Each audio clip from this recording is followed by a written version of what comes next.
On this episode of Black Girl Gone, I tell the story of Aesha Muhammad, a 23-year-old woman who went missing from Philadelphia, Pennsylvania in November 2000. At the time of her disappearance, Aesha was renting a room in West Philadelphia, but shortly after moving in, she began having issues with the owner of the house who also lived there. On November 30th, 2000, Aesha called her sister to pick her up after another argument, but her sister was not home. And when she called Aesha back, she didn't answer the phone.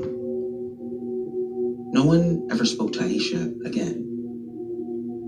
3 days after she was last heard from, Aesha's 2-year-old son showed up alone at a church in East Orange, New Jersey. 24 years later, Aesha is still missing. What happened to her? And who is responsible for her disappearance? This is Aesha's story. The disappearance of Aesha Muhammad is a story that was requested to be re-uploaded.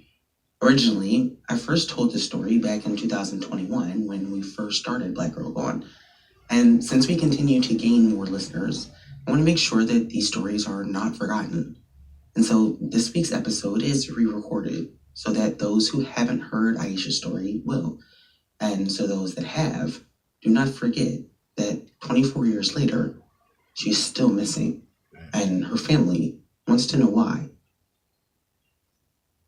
There isn't much information available about Aesha's life. We do know that she was born on October 11, 1977 in Chester, PA. Chester is a suburb of Philadelphia and an area much like the city itself, which has been plagued by violence over the years. Now, it's not clear, but it appears that Aesha had grown up in Chester, and by 1998, she had given birth to her only son.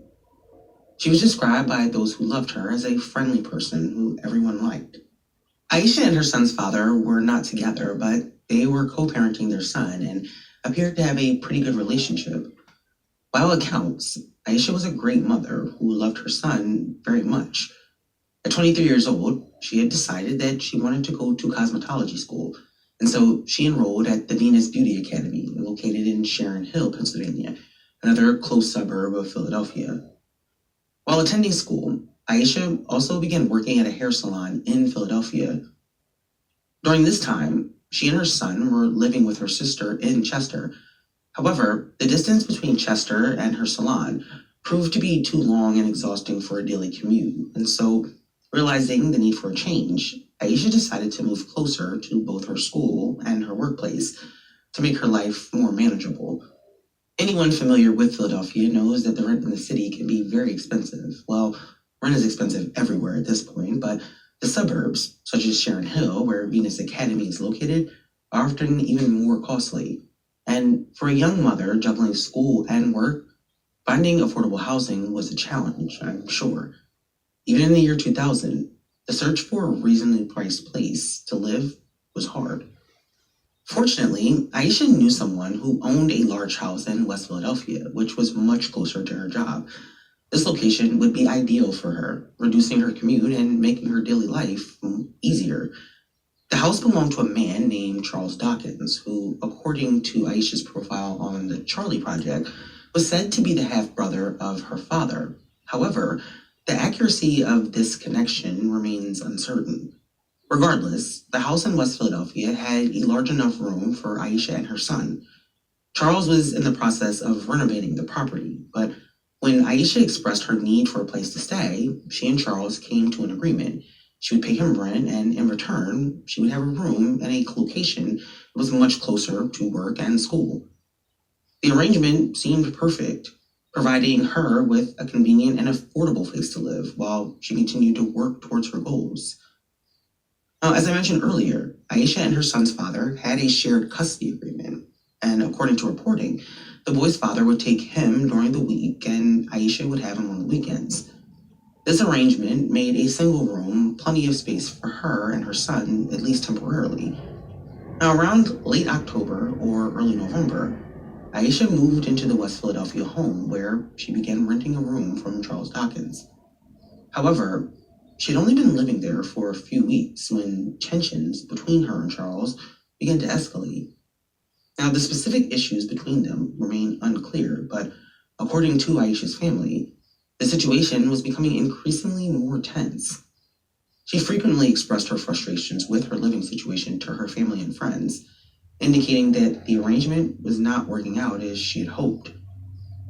Despite the initial promise of a convenient living arrangement, the growing issues with Charles added significant stress to her life, further complicating her efforts to balance work, school, and motherhood.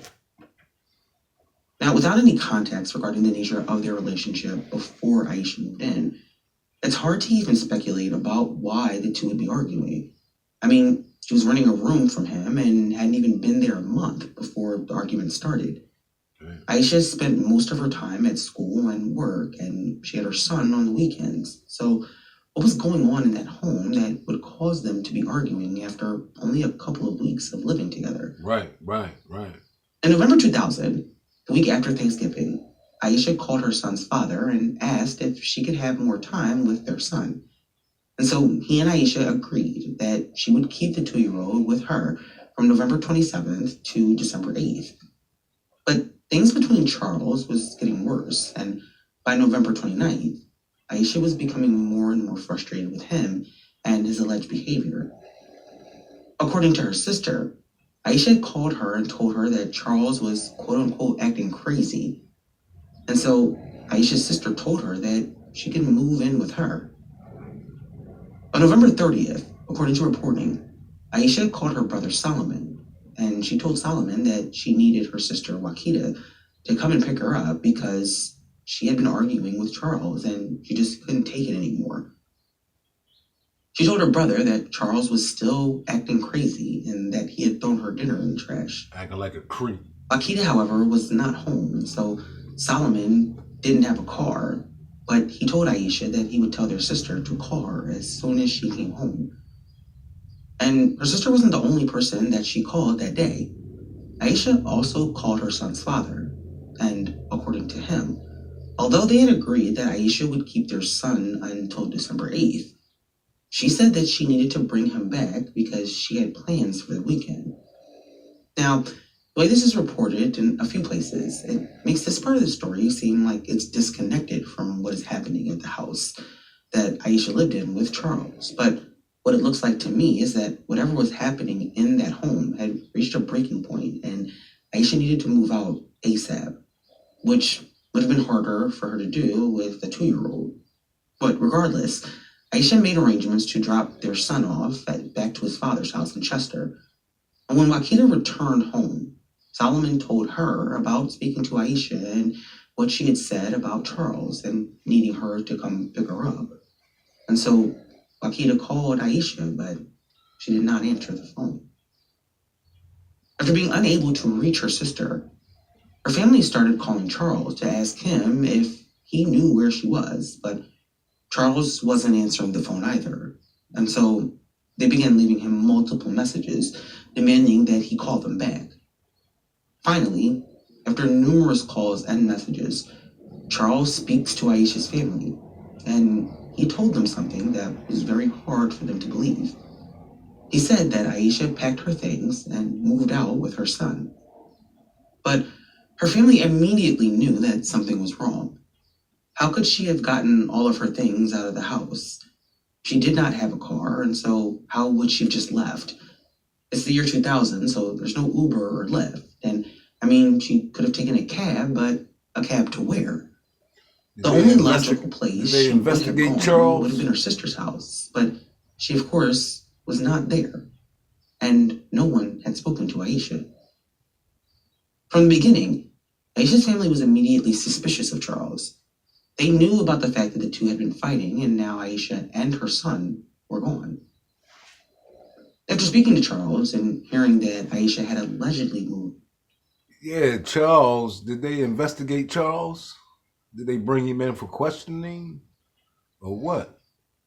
Allegedly, it sounds like Charles caught feelings for Aisha, ladies and gentlemen. If she moved in his apartment and they had started feuding A week after she moved in. What do that sound like, ladies and gentlemen? Allegedly. Charles caught feelings? Was they engaged into some type of relationship? This seems real wicked on it Charles' end. Because he reached back out to the family and said she moved out. How could she move out with no car or no help? I don't know, Charles.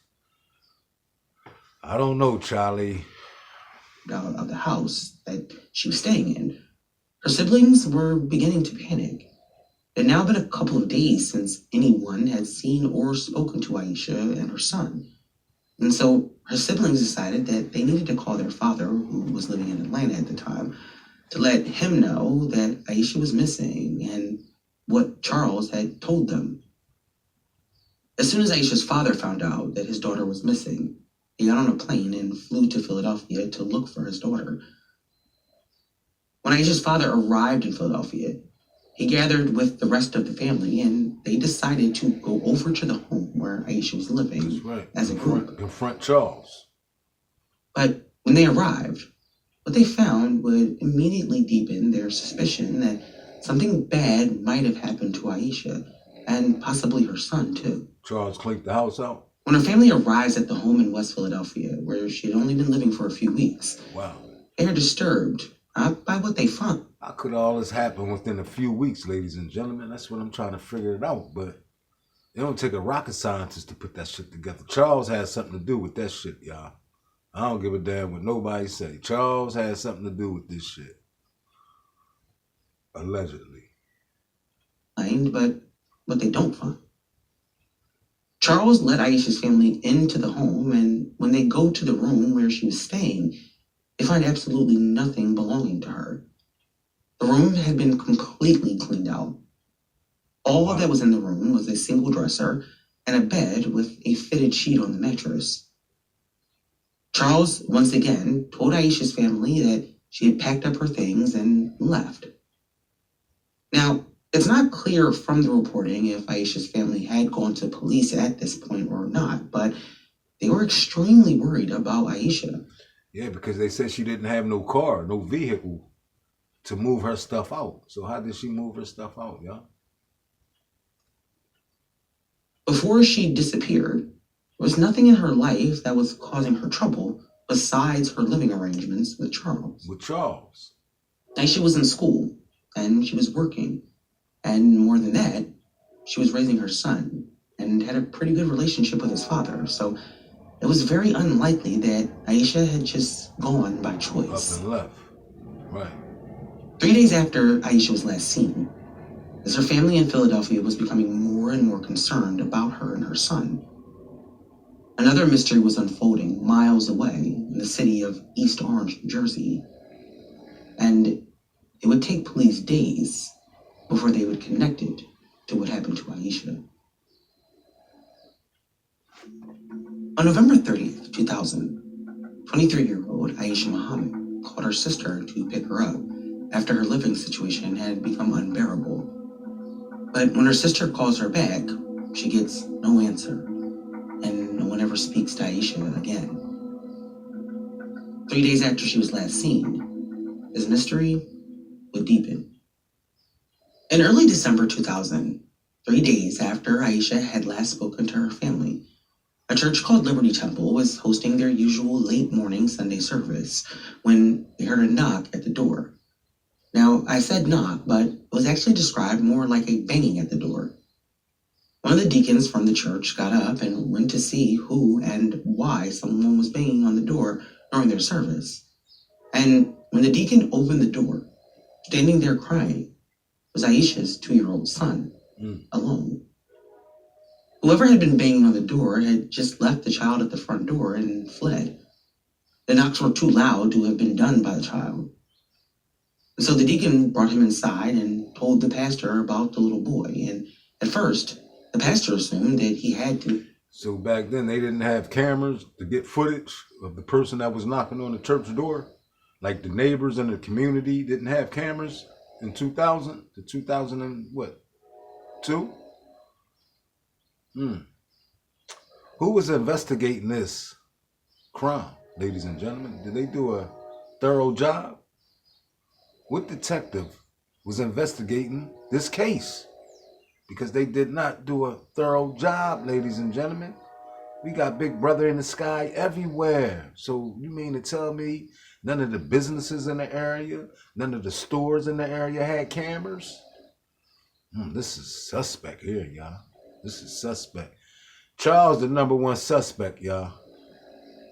Be a child of someone in the congregation who had just lost track of him during service. But when the end of service came, he asked the congregation whose child he was. Right. And no one claimed to be with the child. Aesha's son was understandably upset. He was just 2.5, and he had been left at a strange place alone. Right. But the staff at the church had no idea who the child was. They also had no idea that 82 miles away in Philadelphia, that his mother's family was looking for him and his mom.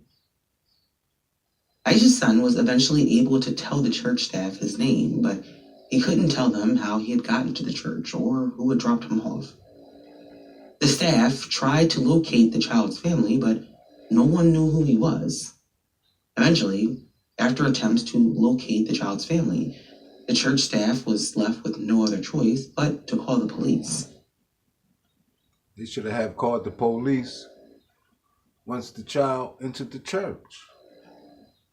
You understand me? They should have called the police immediately so they can investigate that shit, yeah? The fact that Aesha's son had ended up at the front door of this church is really one of the strangest parts of this case. Now, when I'm doing research, I always like to Google map certain locations, Right. so From I can get a complete visual of From it. Philadelphia to New And Jersey. when I looked up the information about this church where Aesha's son was dropped off, I read that they had been in several different locations since the church first began. And in the year 2000, Liberty Temple was hosting service on the second floor of an auto body shop after the city had kicked them out of the previous location due to eminent domain. And so we aren't talking about a traditional looking church. It probably had a sign in the window, but nothing about this place says that there's a church upstairs. And so it's very strange that something like a bando that the church was using. of all the churches in East Orange, the person who dropped off Aesha's son chose that church. Now, back in Philadelphia, Aesha's family had no idea that their nephew and grandson had been found safe in New Jersey. On December 9th, 2000, 10 days after Aesha was last seen or heard from, one of her sisters went to visit her boyfriend, who was in jail at the time in New Jersey. And during their visit, though, he tells her something that she was not expecting to hear from him on her visit. He tells her that he was watching TV and that he could have sworn he saw her nephew, Aesha's son, on the news. Recalling the story to the Philadelphia Daily News, Aesha's sister said that when he told her that, she became hysterical because at that time, Aesha and her son had been missing for almost 2 weeks. In East Orange, Aesha's son's photo had been plastered all over the news and local papers, but that news had not made it all the way to Philadelphia. So it was really fate that Aesha's sister's boyfriend saw the news that day. Once Aesha's family found out the information about her son being found, they contacted the East Orange Police Department so that they could go and get him. Within a week of Aesha's son showing up at the Liberty Church, he was reunited with her family, miraculously physically unharmed. But with him back in their custody, dread about where Aesha was and what happened to her was even bigger than it was before. Aesha was a great mom, and so they knew that she just didn't leave her son at some church in New Jersey. And so at that point, they were 100% sure that something bad had happened to her. Right. And once they started to ask her son questions, what they believed would be confirmed. Now, once Aesha's son was back with her family, The 2-year-old began to talk to them about the last time he saw his mommy, and what he said was beyond disturbing. When Aisha's siblings asked their nephew what happened to his mom, her son told them that his mommy was dead. Shocking words coming out of any child's mouth, but especially a 2-year-old. But Aisha's son was clearly a very smart 2-year-old, and so when he began talking about what happened to his mom, they believed him. He also told them that there was a fight and that a man had punched his mommy in the face and she was bleeding. He said that, quote, I was fighting him and mommy was fighting with him. Now, here's what's interesting. Aisha's son identified who he said killed his mommy by name, but I don't believe that that person's name was ever publicly released. But by this time, police were now investigating Aisha's disappearance, and they spoke to her son, who told them the same story that he had told his family. Police also spoke to several other people, including Charles Dawkins, Aisha's landlord. And when they spoke to Charles, they were fully aware of the issues that existed between him and Aisha prior to her going missing.